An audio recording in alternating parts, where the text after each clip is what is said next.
André Kervella, bonjour. Bonjour. Vous venez de publier aux éditions Numérlivre Kadosh, CKS. Alors, ma première question du point de vue philosophique, c'est pourquoi un rite apparaît et pourquoi il est modifié?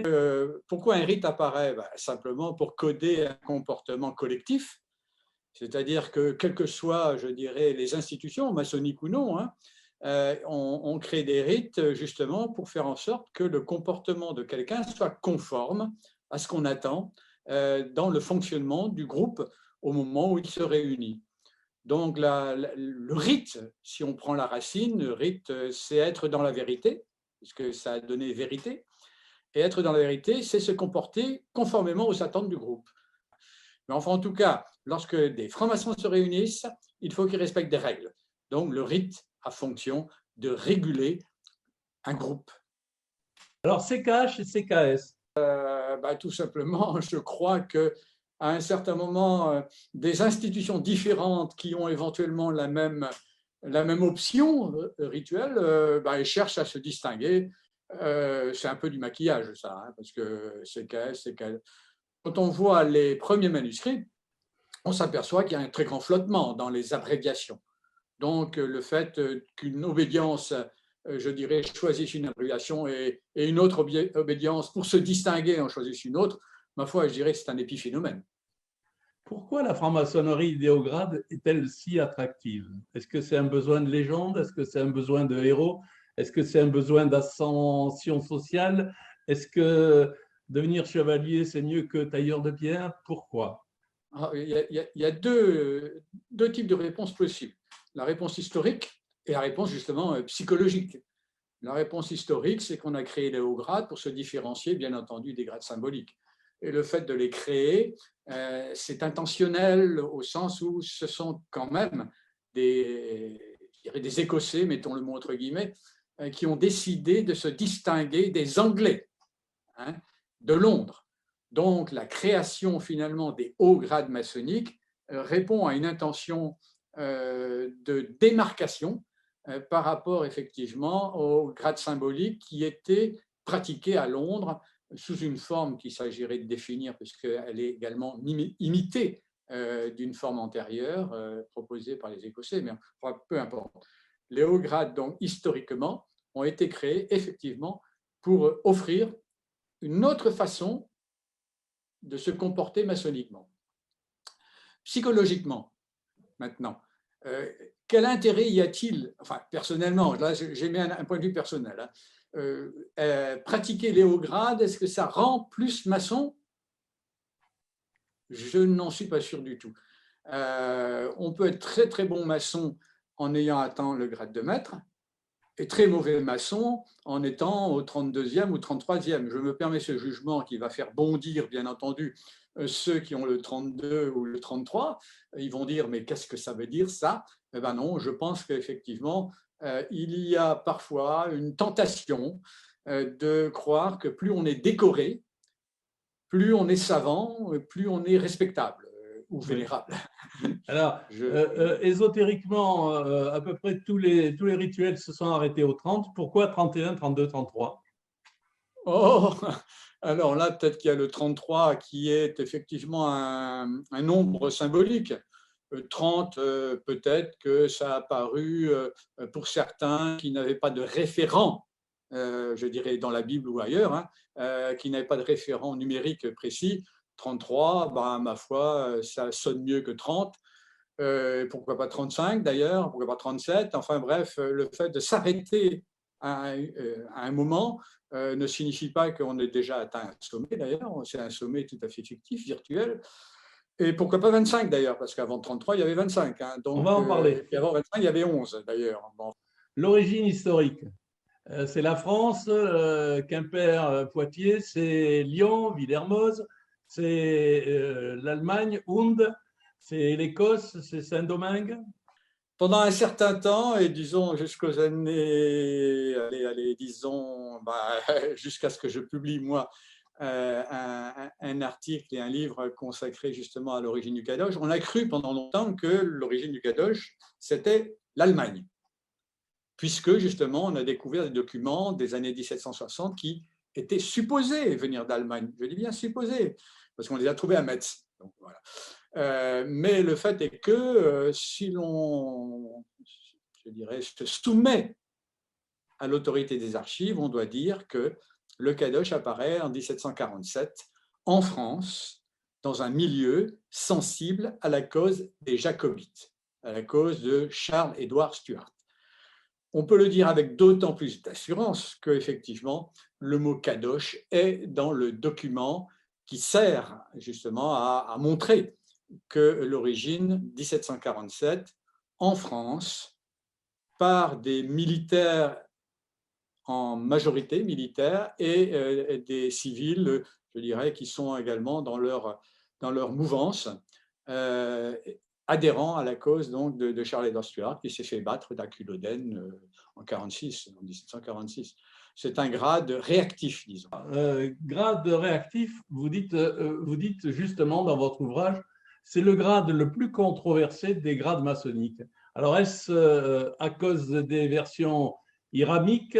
Est-ce vengeance iramique? Est-ce que c'est à cause de la vengeance templière? Quel est votre point de vue? Mon point de vue, c'est qu'effectivement, le grade est centré sur l'idée de vengeance. Quand on se venge, c'est de quelque chose, c'est parce qu'on a eu un tort, on a été affecté par quelque chose de négatif, donc on veut se venger. C'est vrai que dans la dramaturgie Kadosh, on peut trouver différentes illustrations de cette vengeance. Alors, on peut venger le meurtre d'Hiram, on peut venger le meurtre de Jacques de Molay, on peut venger également la destitution de Jacques II en Grande-Bretagne. Donc, on a différents motifs à la vengeance. Mais lorsque l'on se focalise justement sur les documents de 1747, on s'aperçoit qu'effectivement, la vengeance est une vengeance politique. Il s'agit de venger finalement un tort qui a été fait à la dynastie des Stuarts. Voilà. Maintenant, il faut comprendre que les usages au XVIIIe siècle, et même avant, sont effectivement d'exprimer au travers d'allégories empruntées, par exemple à la Bible.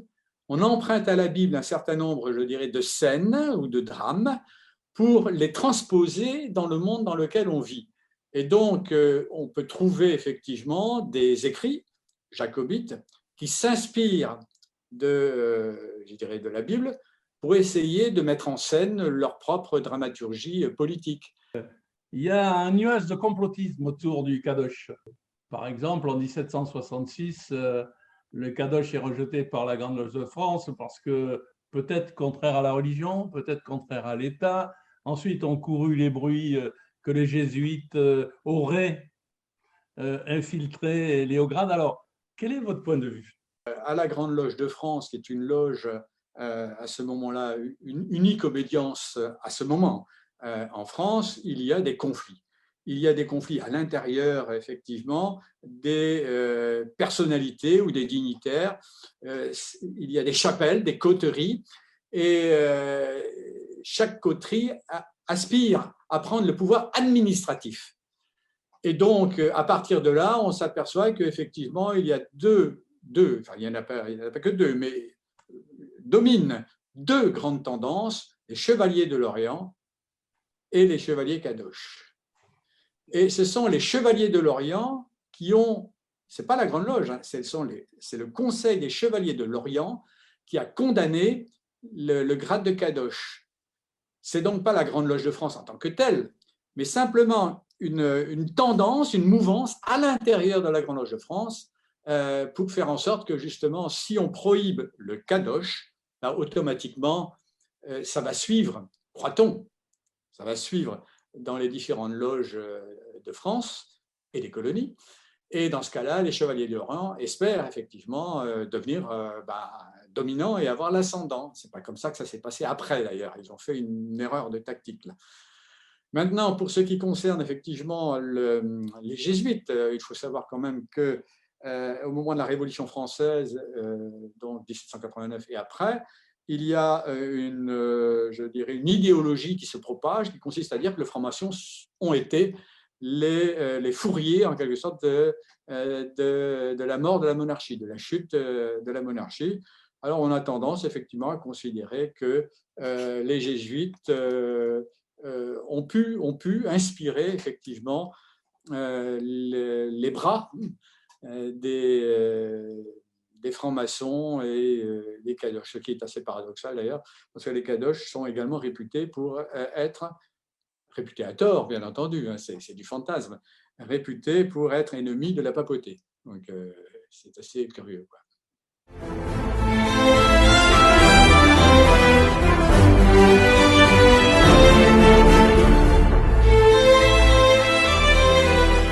L'histoire du kadosh, comme d'ailleurs presque tous les grades maçonniques, c'est une histoire qu'il faut aborder en se disant il y a des métamorphoses qui se produisent de siècle en siècle, de décennie en décennie, et il faut toujours se dire que quand on parle de l'échelle mystérieuse, est-ce qu'on parle de l'échelle à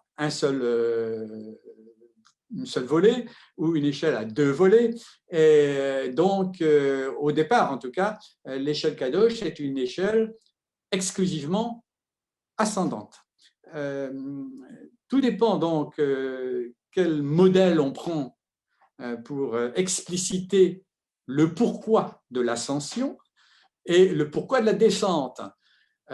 C'est vrai que les arts libéraux, en fait, ont été greffés sur les rituels Kadosh dans un second temps.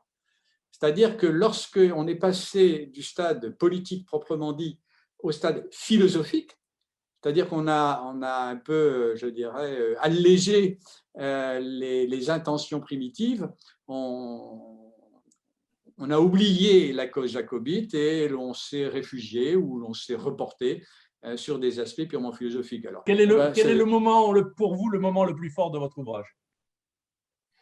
S'il faut choisir, c'est de montrer que finalement, la condamnation du Kadosh est une condamnation partisane, c'est une condamnation qui n'est pas de la Grande Loge, mais d'une coterie à l'intérieur de la Grande Loge, et que dans ce cas-là, on peut prendre cet exemple pour le transposer dans notre époque et se dire que finalement, des coteries, ça existe encore, des prohibitions, des excommunications, ça existe encore, et que donc il faut chercher derrière ce qui est seulement visible dans, je dirais, dans la prohibition, dans le texte d'une prohibition, il faut chercher les intentions de ceux qui l'ont conçu, cette prohibition.